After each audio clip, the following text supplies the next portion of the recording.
My husband is mad at me because he walked in and he saw that I'm making breakfast, and I told him that this was for me and my daughter, and that if he wanted some, he needed to cook for himself.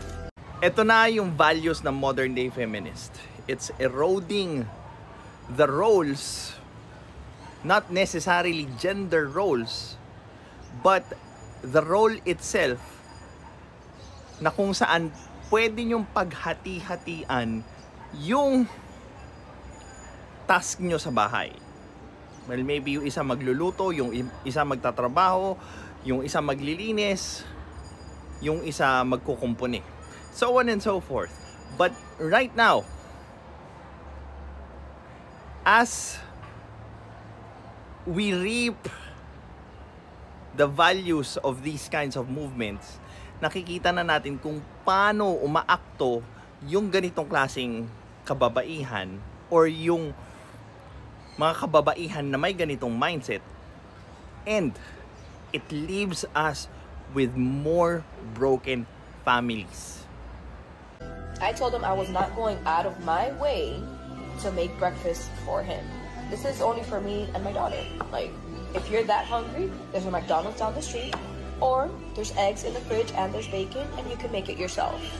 He's acting like this not cooking for him thing is brand new. I gave him a list of things that I don't do the day that we got married, and he was okay with it. So what's the problem now?